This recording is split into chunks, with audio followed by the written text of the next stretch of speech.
और मैं बहुत खुश हूँ। इतने दिनों के बाद कुछ मिलता है, अगर कड़ी मेहनत के बाद कोई फल मिलता है तो खुशी तो होती ही है जी। और बहुत अच्छा लग रहा है। यहाँ पे आज बहुत ज़्यादा हम लोग रात में 3 बजे उठ करके सोच रहे हैं कब सुबह होगा, मतलब 2 घंटे का फिर वेट नहीं हो रहा है कि कब 6 बजेगा हम लोग को वहाँ डीसी ऑफिस जाना है, फिर वहाँ से बस से जाना है। हम 12th के बाद से ही ग्रेजुएशन के साथ साथ अपना कंपटीशन की तैयारी भी करते रहे, ठीक है, और अभी तक हम कंपटीशन की तैयारी कर ही रहे हैं। मैंने भी जेपीएससी पास किया, दरोगा पास किया, अंतिम रूप से चयन नहीं हो पाए। मैं आपसे जानना चाहता हूँ कि आप जब जाएंगे तो पहले पंचायत में सबसे बड़ा बदलाव आप क्या करेंगे? देखिए आकाश जी, बहुत अच्छा सवाल किए हैं आप। लाठी खाए, यही मोरहाबादी मैदान में पसीना भी निकल रहा था, खून भी निकल रहा था। दुर्गा पूजा, छठ, दीपावली सब यहीं पे मनाए, भीख मांगे, गालियाँ सुने, लेकिन हम लोग डटे रहे। तो सरकार अपने वायदे से मुकर जाती थी, मैनिफेस्टो करती थी, वायदे से मुकर जाती थी। और 1 साल नहीं, 6-6, 7-7 साल से आप फर्स्ट टाइम मैं फर्स्ट काम करूँगी कि मैं लड़कियों को पढ़ाने की कोशिश करूँगी और हर स्कूल कॉलेजेस जितने भी हैं, जितने मेरे हित में हो सकेगा, लोगों को मैं स्कूल में कनेक्टिविटी करवाने की कोशिश करूँगी। जहाँ तक कन्वेंट हो सकता है मैं लड़कियों को भेजने की कोशिश करूँगी। स्थिति ये है कि गांव में आज भी पैड पीरियड्स के दौरान जो है वो महिलाओं को अवेलेबल नहीं होता है, या ये भी कहा जा सकता है कि उनको पैसों की बहुत ज़्यादा दिक्कत है, कमी है। इसकी वजह से कई बार वो कपड़ों का इस्तेमाल करती है। ऐसे में जब आप इस पद पे जा रहे हैं, इतनी महत्वपूर्ण पद पर जा रही हैं, और गांव में ज़्यादातर लोग जो पढ़े लिखे नहीं हैं, उन जो पारंपरिक समाज है, जो पुरुष प्रधान समाज है, वहाँ महिलाओं को समझाना, महिलाओं को बताना ये बड़ी चुनौती है। आप इसके साथ कैसे काम करेंगे, कैसे कॉप अप करेंगे? झारखंड में ये मुसलसल एक बड़ी समस्या ये है कि आप पहले परीक्षा के नोटिफिकेशन का इंतजार करते हैं कि परीक्षा होने वाली है, फिर आप उसकी लगातार तैयारी करते हैं, फिर तैयारी कंप्लीट होती है, आप परीक्षा देने जाते हैं, फिर परीक्षा का रिजल्ट 1-1.5 साल बाद आता है, फिर जब रिजल्ट आता है तो उसमें घोटाले की खबरें आती हैं, फिर आप उसके लिए संघर्ष करते हैं राजधानी रांची के बापू वाटिका और मोरहाबादी मैदान में, और उसके बाद सरकार के खिलाफ आंदोलन होते हैं। फिर 2-4 साल बाद पता चलता है कि आपको नियुक्ति पत्र बकायदा सुप्रीम कोर्ट के, हाई कोर्ट के हस्तक्षेप के बाद मिल रही है। तो हम देखते रहते हैं कि फोर्थ पिलर आप बहुत बेहतर तरीके से जनता के बीच जो है संवाद करते हैं, स्टूडेंट के मुद्दे का आवाज़ उठाते हैं, झारखंड के हित का आवाज़ उठाते हैं। इसके लिए द फोर्थ पिलर और आप पूरे टीम को और आपको आकाश भैया को बहुत बहुत शुक्रिया। नमस्कार। झारखंड में नियुक्ति वर्ष की शुभारंभ हो चुकी है, हालांकि पिछले वर्ष इसकी शुभारंभ हुई थी, और इसके साथ साथ आज झारखंड में कई विभागों में करीब 2550 नियुक्तियां हुई हैं। इस मौके पर कई सारे लोग आज आए हैं जिनको आज नियुक्ति पत्र खुद मुख्यमंत्री हेमंत सोरेन के हाथ से मिली है। सबसे पहले आपका नाम? सर मेरा नाम सुनीता तिर्की है जी। सर, मैं रांची से ही हूँ और मेरा पोस्टिंग भी रांची में ही हुआ है। ये बताइए कि किस पद पर आपकी नियुक्ति हुई है? सर मेरा पंचायत सचिव पे हुआ है। ये कहा जाता है झारखंड के परिप्रेक्ष्य में लगातार कि एक तो पहले परीक्षा की तैयारी के लिए संघर्ष कीजिए, फिर उसके रिजल्ट आने का इंतजार कीजिए, फिर जब रिजल्ट आ जाए तो आंदोलन कीजिए, और उसके बाद फिर अपनी नियुक्ति का इंतजार कीजिए। ये संघर्ष कैसा रहा है आपका, परीक्षा की तैयारी और इसके बाद फिर आज हाथों में नियुक्ति पत्र मिला? हाँ, ये बहुत लंबा सफर है, ये 5 सालों का है। ये एग्ज़ाम वगैरह तो 18 में हो गया था और 19 में सारा कुछ हो गया था, डॉक्यूमेंट वगैरह, लेकिन हम लोग को नियुक्ति पत्र नहीं मिला था। तो 2018 से 2023 में 17 का वैकेंसी है ये। 17 का 19 में हो चुका था सारा कुछ, 19 में ही हो जाना चाहिए था, बट होते होते ये केस वगैरह चल गया, रद्द हो गया, ये वो करते हुए ये सुप्रीम कोर्ट गया, तब जाके अभी अब जाकर 2023 में मिल रहा है। कई लोग ये कह रहे हैं, आपसे भी बात करते हैं, आइए एक बार आपसे और भी लोग हैं उनसे भी हम बातचीत करने की कोशिश करेंगे। अब कैसा लग रहा है, हाथों में नियुक्ति पत्र मिल चुकी है, आपको एक बड़ा पद मिला है, और मुख्यमंत्री हेमंत सोरेन ने आज मंच से सार्वजनिक तौर पर कहा कि पंचायत में जो सचिव हैं वो सिर्फ सचिव नहीं हैं, वो डीसी भी हैं अपने आप में, वो एसपी भी अपने आप में हैं।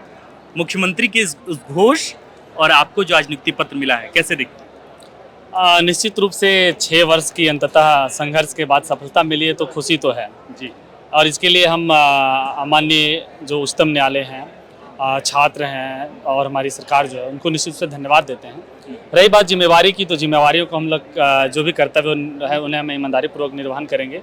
सरकार ने जो हमें बोली कि जिस ब्लॉक के हम लोग, जिस पंचायत में हम लोग रहेंगे, डीसी रहेंगे, एसपी रहेंगे, ठीक है, लेकिन मैं मानता हूं कि हम लोग जनता के सेवक रहेंगे, ईमानदारीपूर्वक, निष्ठापूर्वक अपने कर्तव्यों का निर्वहन करेंगे।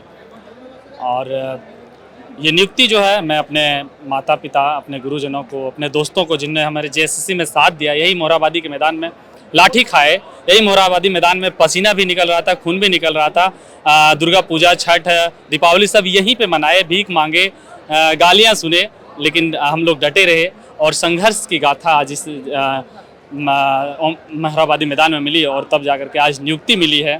तो ये डेडिकेटेड है अपने गुरुजनों को, अपने माता पिता को, निश्चित रूप से खुशी तो लग रही है। ये बात बताइए कि ऐसे कई सारे चेहरे देखने को मिल रहे हैं जो जेपीएससी के आंदोलनों में थे, जो जेपीएससी के आंदोलन में शरीक थे, मुख्यमंत्री हेमंत सोरेन के खिलाफ आंदोलन कर रहे थे। आज वे जेपीएससी के जो अभ्यर्थी थे, वे पंचायत सचिव वाले में भी परीक्षा दी, उस विभाग में भी सेलेक्ट होकर के आए हैं। आज मुख्यमंत्री हेमंत सोरेन के हाथ से आपको नियुक्ति पत्र मिला है, जिनके खिलाफ आप कभी आंदोलन किया करते थे। कैसे देखते हैं? हम लोग मुख्यमंत्री के खिलाफ आंदोलन नहीं कर रहे थे। एक्चुअली होता यह है कि भारत के नागरिक हैं और भारत के नागरिक लोकतंत्र में जनता जो होती है सर्वोपरि होती है। हमारा ये अधिकार होता है कि हमें जो है वो क्योंकि राज्य का भी एक नीति निर्देशक तत्व में वर्णित है कि जनता के युवाओं का जो है वो रोजगार दे और उनके जो भी है कल्याणकारी योजनाओं को लागू करे। तो सरकार अपने वायदे से मुकर जाती थी, मैनिफेस्टो करती थी, वायदे से मुकर जाती थी। और 1 साल नहीं, 6-6, 7-7 साल से आप ये देखिए, रघुवर दास के टाइम की आई नियुक्ति है, 6-7 साल से लगातार संघर्ष कर रहे हैं। इन दौरान कई सारी परीक्षाएं होती है, मैंने भी जेपीएससी पास किया, दरोगा पास किया, अंतिम रूप से चयन नहीं हो पाए। तो जरूरी नहीं कि एक ही व्यक्ति की हर परीक्षा में अंतिम रूप से चयन हो जाए, नहीं हो पाई। और 6-7 साल के संघर्ष के बाद जब पंचायत सचिव हुई तो ये कहने की बात नहीं कि आप हम लोग कार्यपालिका का हिस्सा बनेंगे, तो जिस चीज़ का हिस्सा बनेंगे उसका तो हम लोग बिल्कुल सम्मेलन और समन्वय के साथ कार्य करेंगे। एक आखिरी सवाल, जब आप पहली बार अपनी पोस्टिंग में जाएंगे तो पंचायत को बेहतर बनाने के लिए, चूंकि आज मंच से कई तरह की बातें हो रही थी, चौखंबा विकास की बात हो रही थी, चौखंबा सरकार की बात हो रही थी, राम मनोहर लोहिया की बात हो रही थी, राम मनोहर लोहिया को लेकर के, उनके चौखंबे सरकार को लेकर के बहुत बातें होती है। मैं आपसे जानना चाहता हूं कि आप जब जाएंगे तो पहले पंचायत में सबसे बड़ा बदलाव आप क्या करेंगे? देखिए आकाश जी, बहुत अच्छा सवाल किए हैं आप, क्योंकि पढ़े लिखे युवा हैं, हम लोगों को मालूम है संविधान क्या होती है, कानून क्या होती है और पंचायती राज का किन विषयों के तहत कितने अधिकार मालूम है। हमें मालूम है कि अनुच्छेद 40 के तहत ग्राम पंचायत का गठन है और उनके तहत 29 विषयों पर पंचायतों को अधिकार है। तो हम लोग सर्वप्रथम जो पंचायत में जो होती है, जो ऐसा माना जाता है कि नियुक्त व्यक्ति और चयनित व्यक्ति, इन दोनों के बीच जो प्रतिनिधियों के बीच जो साठगांठ होती है और जो छन छन करके पहुंचता है योजनाओं का लाभ, वो लाभ डायरेक्ट अब जो जनता के लिए है वो जनता तक पहुंचे। एक होता है ना, जैसे कि आप 1 साल के बच्चे को 5 रुपए का कैडबरी या 10 रुपए का कैडबरी पैकेट में बंद करके दे देंगे तो वो सरकारी योजना है, वो उसके पास पहुंच तो गई, वो खा नहीं पाएगा 5 रुपए, वो 1 साल का बच्चा। हम लोग क्या करेंगे, उस चॉकलेट को, उस रैपर को हटा करके सीधे योजना वो जनता के पास पहुंचाएंगे। जो हो सकेगा, जो हम लोगों के अधिकार क्षेत्र में आएगा, उन्हें हम अच्छे से और ईमानदारी पूर्वक, निष्ठा पूर्वक करते। बहुत बहुत शुभकामनाएं आपको। आपने बहुत मेहनत के साथ, लगन के साथ, परिश्रम के साथ आपने इस नियुक्ति को लिया है, तो आपको बहुत बहुत शुभकामनाएं। 4th पिलर आपको हम तो तब से देख रहे हैं जब आप पहले भी किसी दूसरे न्यूज चैनल में कार्य करते थे, और आप ऐसे लोग, हम लोग भी मतलब कई लोगों को देखे हैं कि 5-6 साल के दौरान दूसरे वर्क में काम करते मतलब कि वो काम करते जो है सो सरकार के साथ, सरकार के युति में काम किए। हम लोग भी कई साल बीत गया, तो हम देखते रहते हैं कि 4th पिलर आप बहुत बेहतर तरीके से जनता के बीच जो है संवाद करते हैं, स्टूडेंट के मुद्दे का आवाज़ उठाते हैं, झारखंड के हित का आवाज़ उठाते हैं। इसके लिए द 4th पिलर और आप पूरे टीम को और आपको, आकाश भैया को बहुत बहुत शुक्रिया। इसके साथ साथ और भी हम अन्य लोगों से ही बातचीत करेंगे, लेकिन चलिए देखते हैं कि अन्य लोग इस नियुक्ति को लेकर क्या बोलते हैं। चेहरे पे मुस्कान और इसके साथ साथ इन्हीं हाथों में नियुक्ति पत्र, जिन हाथों ने कई बार रात की रोशनाई में दरख्त पर रोशनी देते हुए उस लालटेन की रोशनी में खुद न जाने कितने इतिहास के पन्नों को टटोल कर इतिहास के न जाने कितने ही फैक्ट्स एंड फिगर्स को रट लिया है, दिमाग में घुसा लिया है, और आज करीब 4 साल 5 साल के लगातार निरंतर संघर्ष के बाद, सतत संघर्ष के बाद आज हाथ में नियुक्ति पत्र आई है। क्या कहेंगे? पहले आप अपना नाम बताइए। मेरा नाम निशा कुमारी है और मैं बहुत खुश हूँ। इतने दिनों के बाद कुछ मिलता है, अगर कड़ी मेहनत के बाद कोई फल मिलता है तो खुशी तो होती ही है जी। और बहुत अच्छा लग रहा है। यहाँ पे आज बहुत ज़्यादा हम लोग रात में 3 बजे उठ करके सोच रहे हैं कब सुबह होगा, मतलब 2 घंटे का फिर वेट नहीं हो रहा है कि कब 6 बजेगा हम लोग को वहाँ DC ऑफिस जाना है, फिर वहाँ से बस से जाना है। बहुत अच्छा लगा। और तो अब ये बताइए कि लोग आपसे बहुत उम्मीद लगाए बैठेंगे और जिस जिम्मेदारी के पद पर आप हैं, जाहिर है कि आज कई सारे नेता मंत्री लगातार उनका बयान था कि राम मनोहर लोहिया ने चौतरफा विकास को चौखंबे सरकार को लेकर बात कही थी। जयप्रकाश नारायण की भी यही टिप्पणी थी कि सरकार जो है वो निचले स्तर से मजबूत हो, केंद्र सरकार और राज्य की सरकार के अलावा जिले की सरकार और पंचायत की सरकार। आप एक महत्वपूर्ण पद पे जा रही हैं, गांव की सरकार को मजबूत करने का दायित्व आप पर है, कैसे करेंगे मजबूत? इतना पढ़ाई लिखाई के बाद दो चार वो टिप्स बताइए, दो चार वो साफ साफ सीधे शब्दों में वो बात बताइए कि कैसे गांव की सरकार मजबूत होगी। सबसे पहली बात है, हम लोग को ग्रामीण जो डिपार्टमेंट है हम लोग को कॉन्स्टिट्यूशन से मिला है, डीपीएसपी के अंदर आती है ये। उसमें हम लोग को बताया गया है कि जो भी काम करना है हम लोग को ग्रामीण स्तर से करना है, क्योंकि बेस ही मजबूत रहेगा तभी आगे जाके मजबूत होगा। बिल्कुल। अगर मेरा नज़रिया बोला जाए कि ग्राम के स्तर पर मुझे क्या करना है, तो फर्स्ट काम करूँगी कि मैं लड़कियों को पढ़ाने की कोशिश करूँगी और हर स्कूल कॉलेजेस जितने भी हैं, जितने मेरे हित में हो सकेगा लोगों को मैं स्कूल में कनेक्टिविटी करवाने की कोशिश करूँगी। जहाँ तक कन्वेंट हो सकता है मैं लड़कियों को भेजने की कोशिश करूँगी। दूसरा है, बहुत सारे लोगों का अभी भी ऐसा सिचुएशन है 21st सेंचुरी आने के बाद भी यहाँ पे खाने को बहुत दिक्कत है। बहुत सारे ग्रामीण एरिया में लोगों को खाने का कनेक्टिविटी अच्छा से नहीं मिल रहा है, किसी को पीडीएस का सिस्टम अच्छे से नहीं मिल रहा है, तो मैं वो कोशिश करूँगी कि वो कन्वेंटली सबको मिल जाए। ये मेरे 2 प्रयास प्रथम से मेरा एक महिला और महिलाओं के साथ जो हो रही समस्या है उसको लेकर मेरी चिंता ये होती है, वो सवालों में भी कई बार झलकती है। स्थिति ये है कि गाँव में आज भी पैड पीरियड्स के दौरान जो है वो महिलाओं को अवेलेबल नहीं होता है, या ये भी कहा जा सकता है कि उनको पैसों की बहुत ज़्यादा दिक्कत है, कमी है, इसकी वजह से कई बार वो कपड़ों का इस्तेमाल करती है। ऐसे में जब आप इस पद पे जा रहे हैं, इतनी महत्वपूर्ण पद पर जा रही हैं और गांव में ज़्यादातर लोग जो पढ़े लिखे नहीं हैं, उन जो पारंपरिक समाज है, जो पुरुष प्रधान समाज है, वहाँ महिलाओं को समझाना, महिलाओं को बताना ये बड़ी चुनौती है। आप इसके साथ कैसे काम करेंगे, कैसे कॉप अप करेंगे? ये सिर्फ महिलाओं के साथ प्रॉब्लम नहीं है, यहाँ तक कि जो बुजुर्ग लोग होते हैं, ये नहीं बोल सकते लड़कों का भी हाथ नहीं होता है, वो लोग भी इस चीज़ को गलत मानते हैं क्योंकि उनको वही चीज़ सिखाया गया बचपन से ही। तो वो पहले हम ये कोशिश करेंगे कि जागरूकता फैलाया जाए, ये गलत चीज़ नहीं है, वो हर महीने होने वाला एक नॉर्मल चीज़ है जो लड़कियों के साथ होना ही होना है। अगर नहीं होते तो जनसंख्या नहीं बढ़ेगी, आगे का बहुत सारा सिचुएशन नहीं हो सकता है। तो पहले तो हम जागरूकता फैलाएंगे।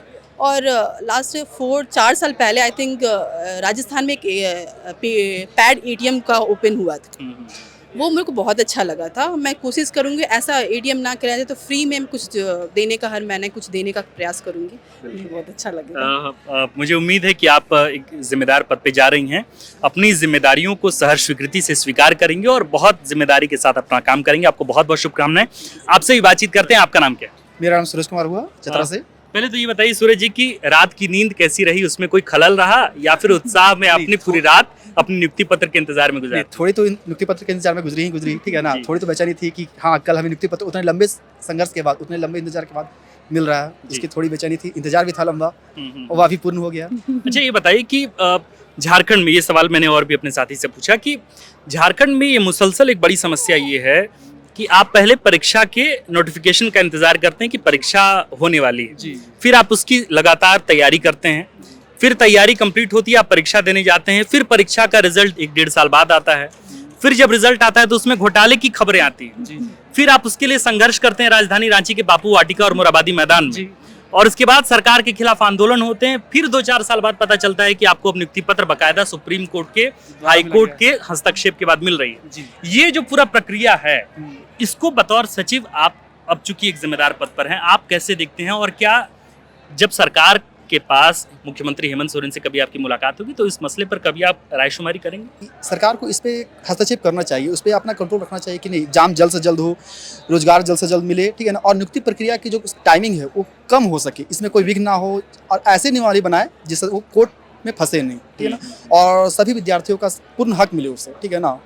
ये झारखंड के हित में बहुत ज़्यादा। अच्छा ये बताइए कि आपका कुल जमा पूंजी वाला जो संघर्ष रहा है वो कितने सालों का रहा? आप इसके लिए कितने साल तक लगातार लगे रहे, डटे रहे? जी, ये हम 12th के बाद से ही ग्रेजुएशन के साथ साथ अपना कंपटीशन की तैयारी भी करते रहे, ठीक है, और अभी तक हम कंपटीशन की तैयारी कर ही रहे हैं, ठीक है ना। यहाँ पे आने वाले एग्जाम्स का प्रिपरेशन कर ही रहे हैं झारखंड में, ठीक है ना। झारखंड सरकार से उम्मीद रहेगी कि वो सारे एग्जाम को ससमय पूर्ण कराएं, ठीक है ना, और यहाँ पे और भी बहुत सारे विद्यार्थियों को मौका दें, ठीक है ना, कि इस तरह से उनका भी नियुक्ति पत्र फिर से मिले, ठीक है ना। ये तो बहुत अच्छी बात रहेगी। देखिए, मसला ये है कि जितने भी लोगों से हमने बातचीत की जी। और उन सबका यही कहना है कि बहुत अच्छी बात है कि सरकार ने आज 2550 लोगों को नियुक्ति पत्र बांटा है, और ये एक तरह से हेमंत सोरेन अब नियुक्ति वाले मोड में आ गए हैं कि लगातार लोगों को अब नियुक्तियां दे रहे हैं। जाहिर है इसके पीछे की वजह है कि अगले साल चुनाव है, लोकसभा का चुनाव होना है, विधानसभा का चुनाव होना है, पर इसके बावजूद जो राज्य के परिश्रमी लोग हैं, जो मेहनत कर रहे हैं दिन रात, अब उनके खाते में, उनके हिस्से में नियुक्ति पत्र आ रहा है। दूसरी सबसे बड़ी बात यह है कि समय पर चूंकि आ रहा है, तो लोग जो भाजपा है या फिर जो विपक्षी दल है, लगातार सरकार पर सवाल उठ रही है कि खुदरा नियुक्ति क्यों दे रहे हैं, एक साथ सबको नियुक्ति क्यों नहीं दे रहे हैं। तो इस तरह की तमाम बातें हो रही हैं। तो अब मामला ये है कि हम तमाम लोगों से बात किए, लोगों का बस एक ही बात कहना है कि अब हमें वक्त पे सब लोगों को नियुक्ति दिया जाए इस राज्य में, तभी इस राज्य का बेहतर भला हो सके। आप देख रहे थे द फोर्थ पिलर, मैं हूं आपके साथ आकाश, और कैमरे के पीछे हैं अभिषेक कुमार। शुक्रिया। अगर आप चाहते हैं कि हमारे वीडियोस का नोटिफिकेशन आपको बिना देरी के मिलता रहे, तो आप इस चैनल को फॉलो और सब्सक्राइब जरूर कर लें। बाकी आप हमारे काम को लेकर कोई सुझाव हमें देना चाहते हो तो कमेंट बॉक्स में आप सादर आमंत्रित हैं। इसके अलावा हमारे वीडियोस आपको अलग अलग ठिकानों जैसे फेसबुक, इंस्टाग्राम, ट्विटर पर भी देखने को मिलेंगे, जिसके लिंक डिस्क्रिप्शन में डाल दिए गए हैं। शुक्रिया।